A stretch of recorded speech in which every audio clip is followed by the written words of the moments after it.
And our spotlight today is on the Public Transport Service Corporation. So joining us on Zoom to talk about just how the PTSC has been affected by the COVID-19 pandemic is its General Manager, Hans-Eric Schultz. Good morning to you, Mr. Schultz. Hello, good morning. And how are you doing? I'm fine, thank you. Glad to be on your program. Thank you so much for joining us. The last year plus, what has it been like since COVID, the pandemic hit the shores of Trinidad and Tobago? How has the corporation been surviving? Well, the effect of the pandemic, the immediate effect has been the decrease in ridership on our buses. Our ridership has decreased about around 50% or so, and that has also affected, of course, our revenue on ticket sales. Additionally, we've also had to reduce our passenger capacity to about 50% to be in compliance with Ministry of Health guidelines. Nevertheless, our service has never stopped and remains uninterrupted because we provide that safe, reliable, cost-effective transportation service to the people of Trinidad and Tobago. And while we're acting and we had sanitation and safety measures on all platform buses for all our commuters and employees, our service has never stopped, and we've simply adapted as needed going forward. Right. Do we normally see a difference between when the restrictions are in place as compared to when we have some freedom of movement? Does the ridership change at that point? Yes, it does, actually. Before the restrictions and the COVID pandemic reached our shores, our ridership was approximately 22,000 people a day on a daily basis. Now it's around about 12,000 a day. So yes, you have seen that effect of the pandemic and the restrictions that have applied since then. No, that's definitely a serious drop. But what does this mean for the operations of PTSC in terms of the dollars and cents? Well, as I said, it has reduced our revenue. However, we also look at other sources of revenue. We also do commercial charters and private sector in the private sector, and that is actually our second largest source of income after ticket sales. We've also looked at costs and reducing our costs and streamlining our operations. So just like everyone else in the economy, we've had to learn to adapt, and we've adapted well and adapted quickly. And so I would say that we have been handling the situation well. PTSC and our management team and board of directors, we have made the necessary changes necessary to move forward. Of course, we have a very comprehensive bus sanitization process. Every bus is sanitized after every trip on every route throughout all of Trinidad and Tobago, throughout all our 7 depots. Well, I'm definitely happy to hear that. But even though you're telling me that the PTSC management and team have adapted well, the reality is that so often we hear from people about the availability of a PTSC buses to get them from point A to point B. Have things increased, especially that we're in a pandemic? Yes, well, we have implemented, again, improved service in terms of our reliability and our availability. We've also had implemented a more comprehensive preventative maintenance program. So our bus service has actually improved along the routes. We do measure our service on a monthly, daily, weekly basis. And so we can definitely say that our service has improved, actually, in spite of the pandemic, in the fact that availability has improved and gone up. And we still, as I said, our service remains uninterrupted throughout. We are actually a safe, reliable, the most cost-effective transportation service available to the people of Trinidad and Tobago. So I would say, actually, as I said before, we responded well, and actually it has allowed us the opportunity to actually look at improvement, and we have improved in that direction. Right. I do believe that PTSC offers, a safe and cost-effective service, but let's talk about the reliability. What is it, those measures that you measure on a weekly basis, what is it that changed at PTSC to make sure that the service is more reliable for the commuters?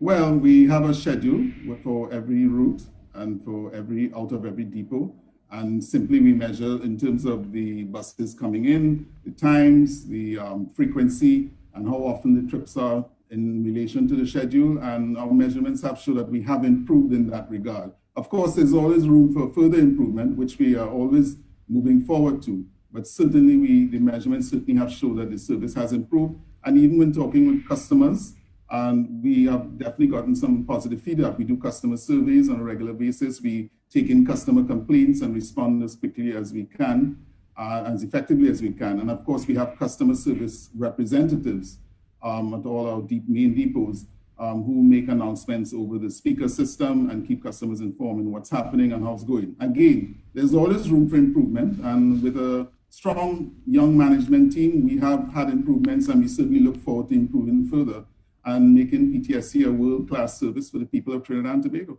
No, I am definitely grateful to hear that, Mr. Schultz. But over the last 2 years, I can remember vividly, well, at least vaguely in some instances, but vividly the last case where we have people, whether somebody who is mentally ill or otherwise, just go on a PTSD compound and drive a bus out. What security measures have been put in place that we don't end up with situations like these again?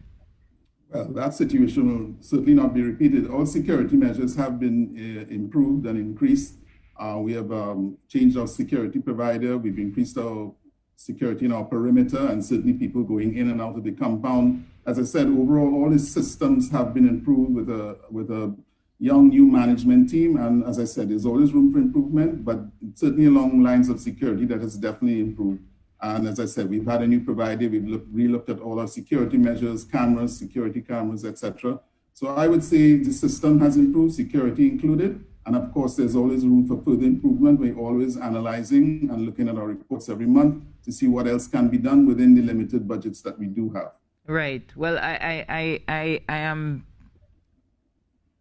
excited actually to hear that, because I remember the kind of stir that last story created. And I think it was the work, if my memory served me correctly, that did that to make a point, so to speak. Well, the point may have been taken, because I don't think that will happen again. Okay, well, that's definitely good. You know, are there any plans by PTSC to add any new routes? Because it seems as if you always have commuters, you always have people who need to get from point A to point B. And for whatever reason, there always seem to be insufficient, you know, modes of transportation in this country, especially when we hear of, you know, the situations with Andrea Barrett and Ashanti Riley. It makes us realize that we need something that's even more comprehensive in place to get people safely, which I believe PTSC does, from point A to point B. Well, PTSC has a fleet of over 200 buses, and on a daily basis, we serve all corners of the country. I mean, even from remote communities like Matla to Guayagayari, and of course, we also operate in Tobago.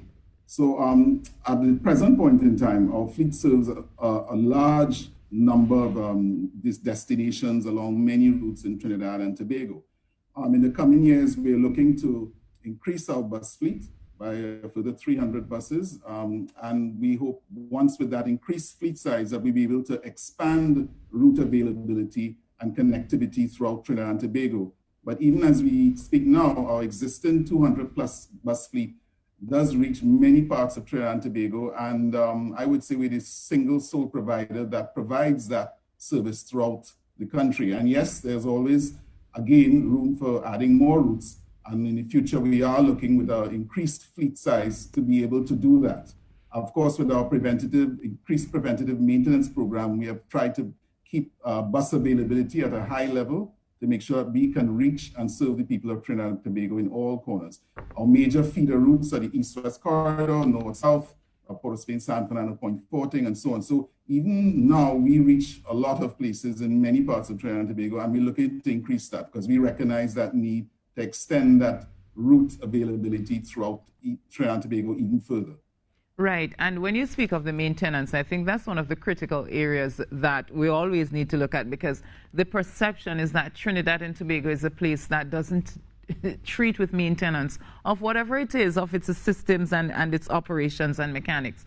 But, you know, Mr. Schultz, I'm so happy I have you here on the program as you talk about the 200 fleets, because as a dialysis patient, I am remembering dialysis patients coming to me and asking me to intervene on their behalf, because as people with special needs, they can't get a reliable PTSC bus to move them from home to dialysis. This is literally complaints that I've gotten from dialysis patients. So what exactly is in place to treat with people who are differently abled or people who are special needs?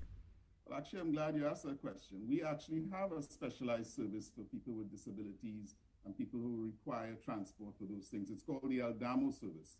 The Eldamo service is specialized buses that treat for people with Mr. disabilities and people Schultz, who hold a moment for me, please.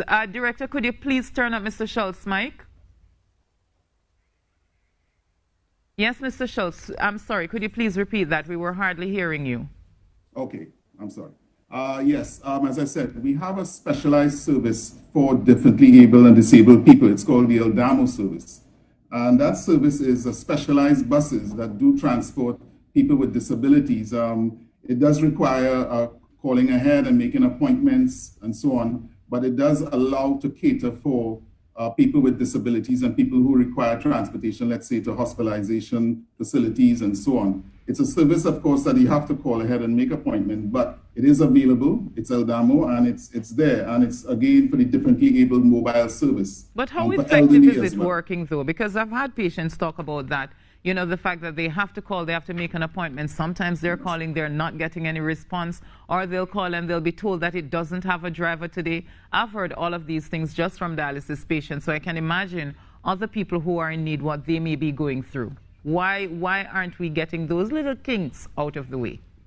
Well, I can say that during the COVID pandemic, of course, we've had to look at, it has affected our service in terms of availability, but even now, the Eldamo service is functional, again, by appointment, and we have improved that availability issue. But again, it's just something that you have to call ahead because these are special buses. This is not the general buses that go on the regular routes.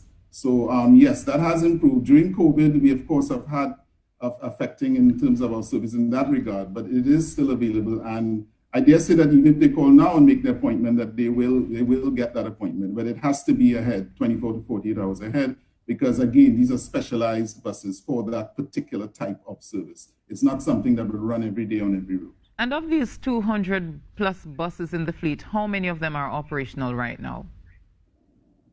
Well, 200 plus buses, they range anywhere up to 250 buses on a daily basis, depending. Again, that is why it's an older fleet, but that's why we're looking to acquire in the near future a further 300 buses to add to that fleet.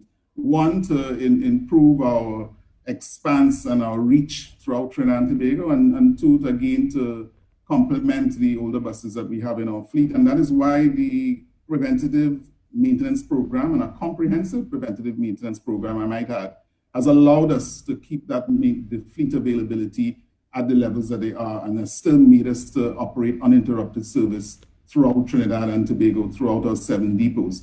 So it's a challenging act, but and COVID certainly hasn't made it easier, but certainly I think we have delivered and we have adapted. I think the main point that COVID may have done for all players in the economy is adaptability. And PTSC has done that adaptability. I think with the support of the board of directors and a strong young management team, you will find that creativity and adapting is part of our mantra and the way we do things, because we realize this is the new normal. And PTSC is going to operate with that new normal. Right. And our service has improved. Yes, as I said, there's always room for improvement, and we look to do that. And I think going forward, you will see further improvements in our service. With a 50% reduction in capacity and a 50% reduction in ridership, decrease in ridership, what kind of losses are we looking at PTSC? Well, PTSC is subsidized, of course, by the state. So we are still working within our budget. As I said, we've looked at costs, and we've looked at other sources of revenue, including private charter services and things like that. So we are actually still operating within our budget, the budgets that we have been mandated by the state and through our subsidies and through our regular revenues. We are still operating within those budgets. So I can say we have stayed within our guidelines in terms of what we have to operate with. Are there any plans by PTSC to bring smaller buses, to add smaller buses to the fleet so that we can get into some of the, more rural communities? Well, I'm glad you asked that, because up to very recently, we've ordered an additional 5 buses, which will go specifically smaller buses to go into rural communities with smaller roads, narrower roads, more challenging connectivity, and so on. So actually, a lot of those rural routes, actually, were it not for PTSC, they would not have that connectivity that they do. Guayagari is a good example. PTSC serves from San Fernando to Guayagari. And a lot of people depend on that service because the costs to go from Santa Ana to Guaire could be prohibitive. And PTSC provides that service at a very cost-effective term. So yes, we are quite aware of the need for the rural communities, and that is where PTSC serves and is a vital service for those communities. So yes, the bus sizes and the number of smaller buses. So as I said recently, we put on order additional 5 buses, which will be for smaller communities, smaller buses to serve the outlying communities along those narrow routes and so on. Yeah. So it's all part again of our sort of our national reach that we are totally aware that is part of our mandate to include. Right, and you spoke of a very strict sanitization program at PTSC. Have we had any COVID positive cases coming out of the bus drivers? Well, at PTSC, we've had a few COVID-19 cases, but again, when the cases are discovered or reported, we have a stringent contact tracing process. So we, again, in line with guidelines, and of course, people are sent to testing and they're sent on quarantine. And so with that stringent service that we have implemented with COVID-19 training and awareness among staff and a COVID-19 hotline for employees as well. And of course, we have enforced social distancing on all the platforms and buses and offices. We have hand sanitizing dispensers on all buses and all office areas. We have protective barriers around the drivers as well. Of course, we have the 50% passenger capacity seating. So all these, despite the few cases, we have again been able to target them quickly, react quickly, and again, we've put the people on where they have to, leave work and stay away for the 14 days and so on. So that has actually kept us operational, and we have functioned just like all businesses. We have to follow the procedures and guidelines issued by the Ministry of Health, and we follow that very strictly, and our sanitization process has been quite stringent. And as I said, hand sanitization, protective barriers, and contact tracing processes and COVID-19 trainings, among many things, including a COVID-19 hotline.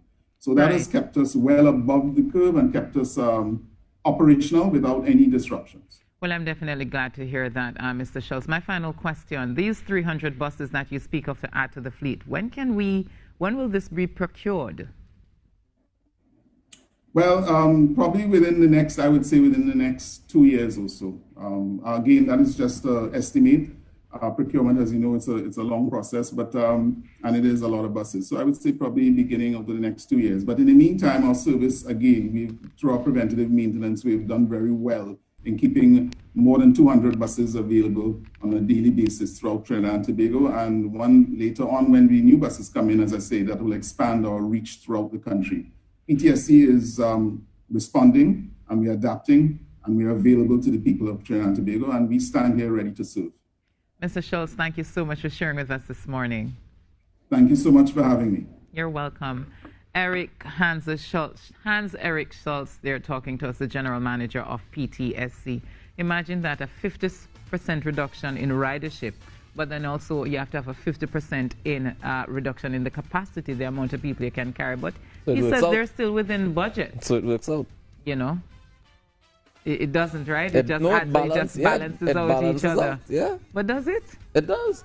If I have to put less people and less people come in, we okay? I don't feel so, because the thing is that if you had 100 people who are coming and now 50 are coming, but the 50 you still have to only take 25.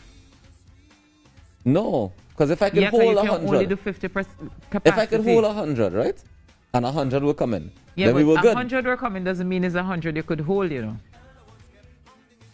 I understand what you're saying, but I'm saying that it's still... No, I'm saying if 100 people come in for ridership, right? But let's say 100 come in, but now only 50 come in. But if you can hold 100, right, and only 50 come in, then no problem, then you're good to go. Yeah. But what if you could hold like only 20 and now you have to take 10? No, but then you gotta take 10 a few times. All right, but he says they're still within budget. So he says the service is available, they've adapted. We take that break and we'll be back with you.